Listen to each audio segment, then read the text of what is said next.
Hello again, everybody. It's Garen Cohn with American Warrior Radio Show, and I have a couple guest co-hosts today. John, our producer. Say hi, John. Hi, everyone. You're supposed to say hi, John. And of course, hi, John. Yeah, this is Kiki, who is my service dog in training. Yeah, she's my little Chihuahua. Within about a year and a half, she'll be trained and certified as my diabetic alert dog. And as we get into the topic we're going to discuss with Heal the Warrior, Heal the Country, Part 2, I want to remind everybody how much of a benefit a good animal, such as a dog, maybe a cat, even a horse, or maybe a goat, can be in helping you navigate life after you've gotten this awful diagnosis of post-traumatic stress disorder. So keep that in mind. Now, without further ado, I want to reintroduce, again, Heal the Warrior, Heal the Country. You heard the bumper music. Thank you, Soldier Hard, for Road to Recovery. Dr. Scott Fairchild, how are you today, sir? Hey, doing great. It's so great to hear Soldier Heart again and Heal the Warrior, Heal the Country, because therein lies the message. That is the message that we dedicate our lives to, is to healing our warriors and healing the entire country in doing so. And I want to just share also, I'm wearing my purple shirt with the peace fingers. It's the AVET Project shirt, celebrating Month of the Military Child. Yes, we had a huge event on April 1st, big success, reached a lot of people. Throughout the month of April, dating back to Caspar Weinberger, who instituted this entire plan, we're talking about children of military moms and dads and the challenges they go through. So purple is the chosen color. You're supposed to purple up come every April. And since we're in the month of April, please be mindful of that.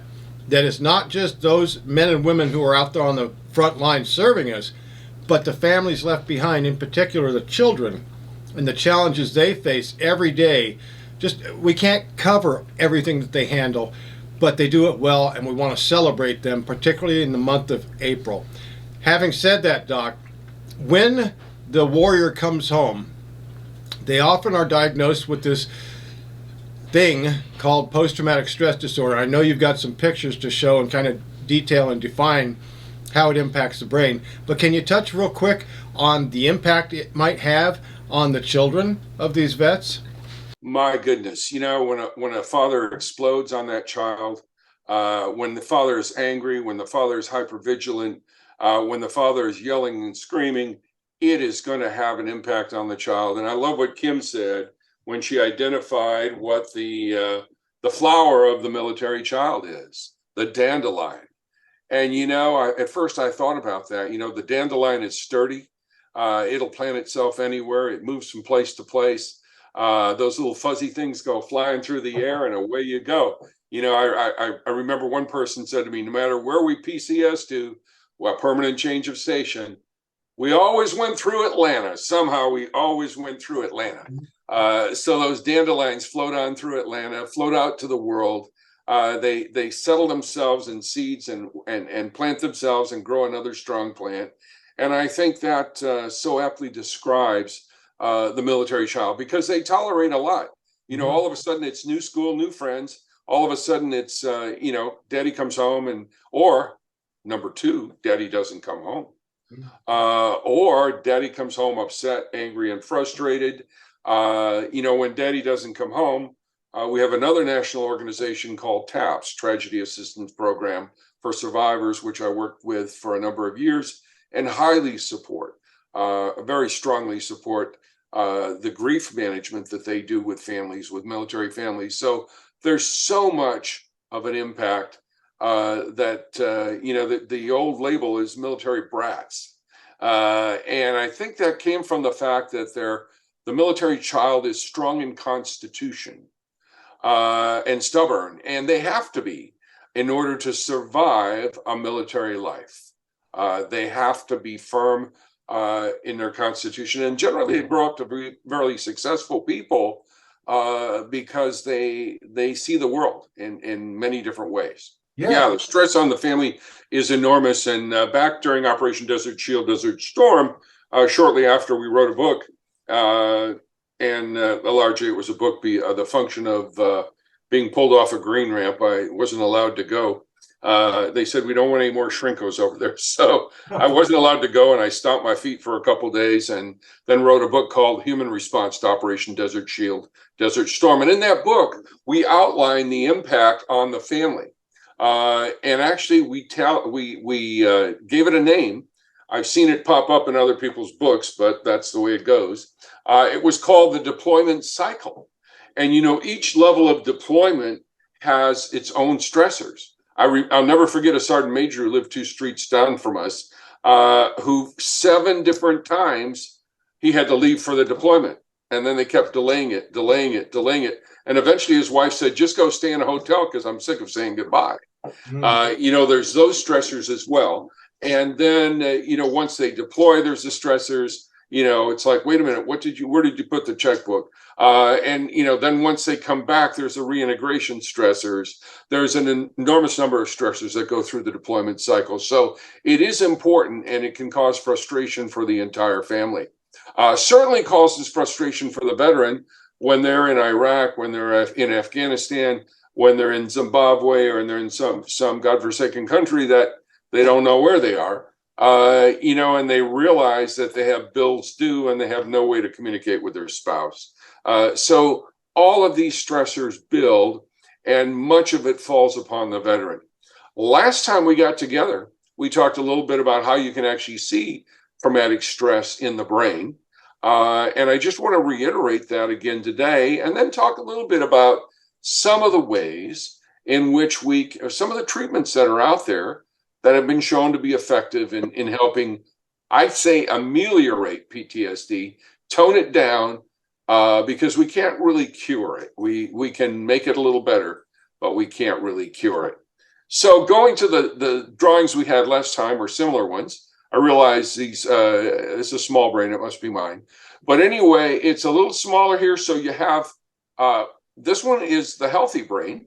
And it doesn't have a whole lot of stuff in there. I mean, you see all this white down here? That's our cerebellum, where we keep active, and we talked about that last time.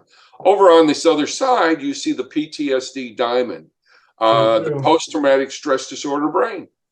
And you see the depression in the center, you see the anxiety on the sides, and clearly the stuck on it, or obsessive compulsiveness, up there in the middle. So it's anxiety, depression, and stuck on it.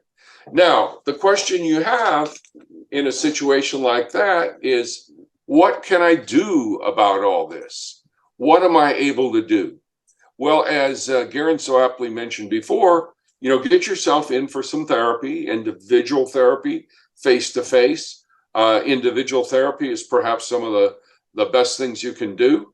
Then also take a look at some other types of opportunities for group therapy. As I said in our last session, we've been doing group therapy with veterans on the 3rd Saturday of each month, 10:30 to 12 at Bay Tree Behavioral Health, and on a monthly basis. So also, as Garen mentioned, medications in conjunction with that therapy. There are a variety of medications, and even new medications that have come out, some for sleep, some for anxiety, and some for depression as well. A lot of times I support natural medications as well. If you don't need the hard example, give an example. A great example of that would be liquid melatonin. And you can get liquid melatonin at Puritan's Pride, Puritan.com. And their liquid melatonin is so very reasonable that I buy 100 bottles at a time. It's like $5, and I hand it out to veterans. It's the 10 milligrams stuff is really pretty much guaranteed to help you sleep. It is fantastic, and one dropper full of that at night will make the difference for you. And you can even talk about that for a minute, Doc. Yeah, I want to we have so much we can touch on here, and we will in future episodes of American Warrior Radio Show, Heal the Warrior, Heal the Country segment. But talk about sleep and the importance that plays, because John was just mentioning one of his troops and the issues that they were having going back and forth, trying to manage the family. That's got to interrupt your sleep pattern. It certainly does. And when your sleep pattern is interrupted, you cannot function. You cannot function on a fully alert basis, and you make mistakes, and you get frustrated. And you've all been hangry, and you've all been slangry. And so sleep deprived and get angry about it and frustrated and irritable. And so the liquid melatonin that you see on the screen, look at that, 6 bottles for $30. Is one dropper full of that. I used it often when I was flying back and forth between Thailand, and you sleep for about 8 hours. You wake up rested without any leg time, without feeling groggy. Some of the prescribed medications like Ambien have you walking around and eating pizza and everything else.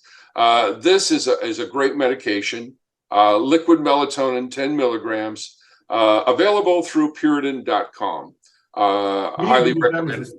We need to get them as a sponsor. Yeah, we do. And if you use your honey code, you get another $15 off. National spokesperson. I love this. It's fantastic. Now, they also have something that's just as effective as Zoloft, and it's called St. John's wort. I have taken that for 15 years, 300 milligrams, 3 of them in the morning. And what it does is it takes the edge off your PTSD. So St. John's wort, it's a flower that grows in Australia and New Zealand. The only side effect they've known is that when they give it to sheep and shear them, they get sunburned. Don't have to worry about getting sunburned. It's not going to cause that. The only side effect that troops really complain about, oh my goodness, it may result in a little bit of weight loss. Everybody wants to stay away from that, right? Yeah. You may lose a few pounds in addition. So St. John's wort is another good one to take the edge off of it. One more. Yeah.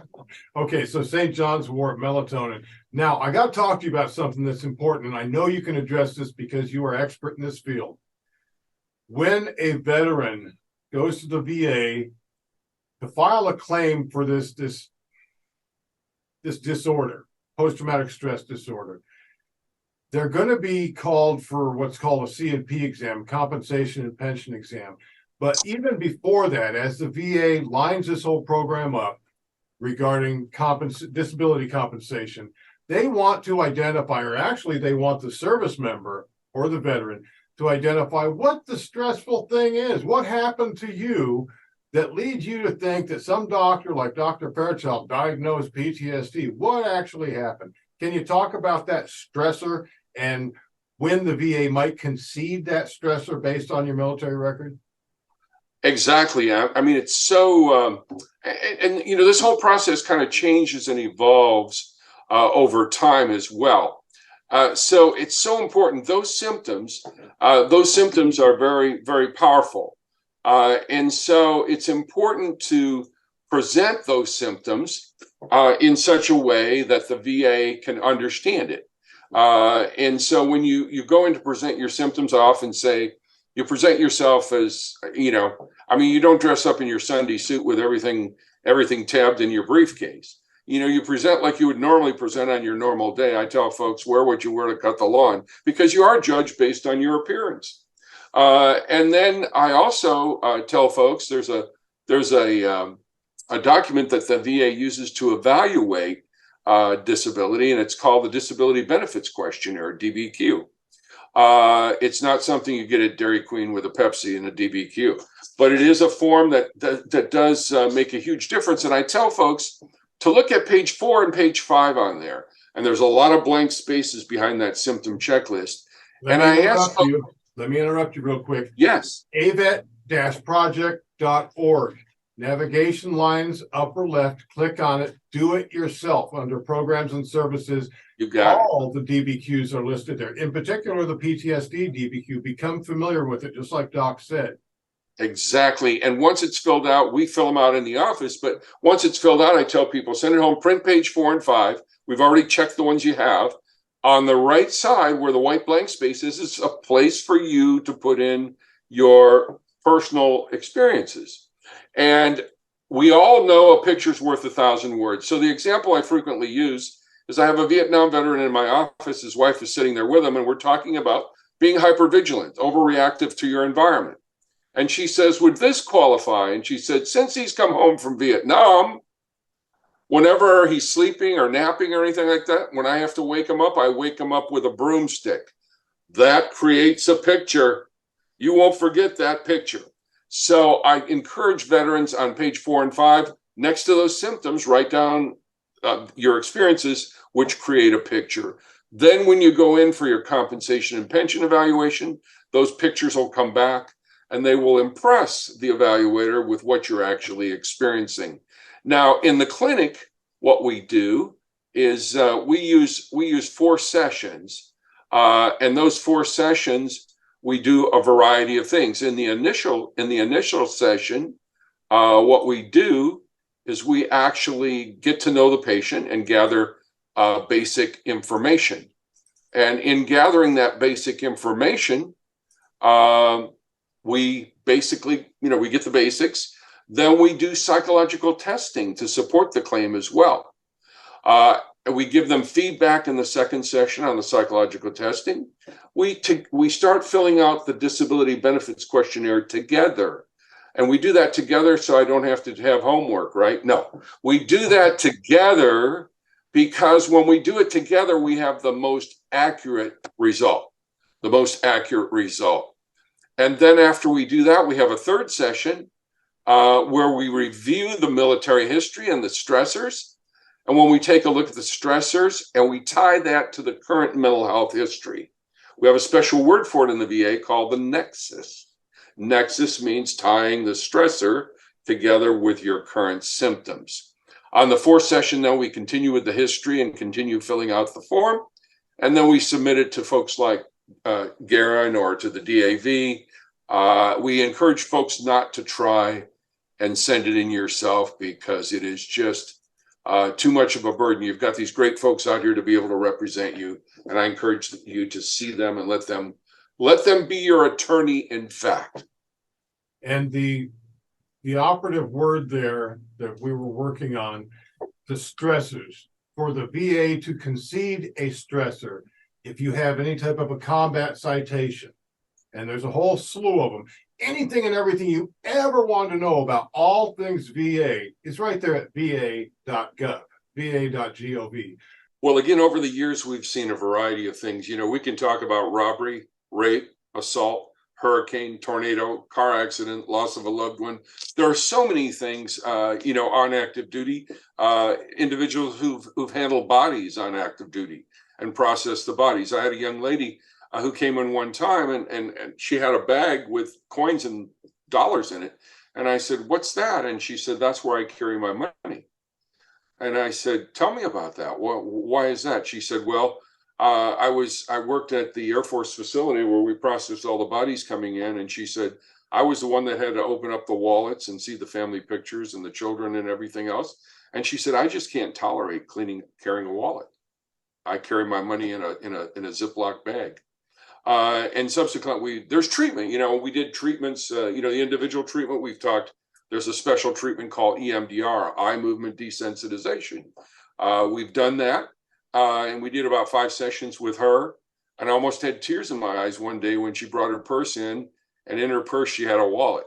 I was so proud of her, so proud of her. So there are a lot of things. That can be done to intervene and to make a difference and to help folks with the symptoms they have. Here's a very interesting point, and I know that our young man to your right will identify with this, because in the military, we're taught to be cool. We're taught to be tough. We're taught to what? Suck it up and drive on. You recognize that, don't you? We're taught to suck it up and drive on, and when they do your evaluation for your health, the PULHES, we're taught to have all ones in there, all top dogs. We're taught to have, what's it called? Picket fence, right? We're taught to have a picket fence. So when you go in the military and you hurt your leg or something, you say, it'll get better. I'm not going to bother going to the clinic. I tell my young Air Force nephew, I tell him, listen, don't go on duty time, but whenever you have a problem, you go there and be seen. because there's an interesting, and Garen will attest to this, there's an interesting little phenomena that the VA looks at when they look at your medical records. And if it's not mentioned in your medical records 3 times, forget it. So you want to make sure that you've been seen and it's been documented, treated if necessary, but at least get it in there. Now, we want to change the attitude. We want to change the attitude because you got to take your hat off. You got to take your military hat off of suck it up and drive on. And when you go into the VA, you want to, well, let's think of something new. You want to pour it out and you want to spill it out and lay it on them instead of suck it up and drive on.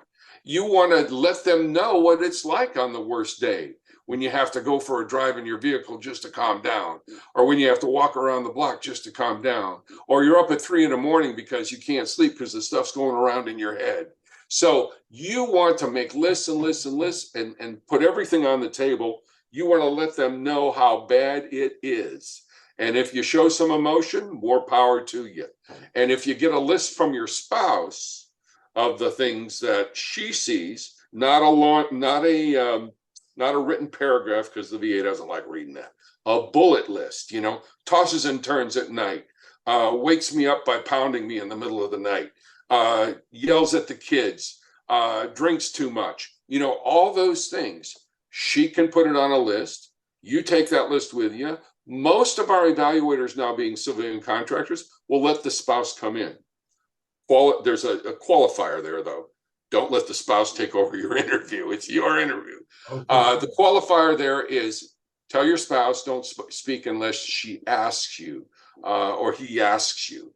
But let the spouse enumerate on those things that you do, because you're not always going to recognize them. He comes home from the grocery store and he gets upset that he forgot something and he throws everything all over the floor. Those types of things are so important as well.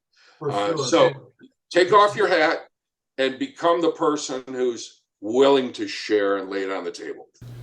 Now, I just want everybody watching to know so much ground can be covered just on this topic alone. So don't worry. We're going to cover in more detail and on different levels in future episodes of American Warrior Radio Show. But for now, this is Garen Cohn with American Warrior Radio Show saying, don't forget, thank a vet.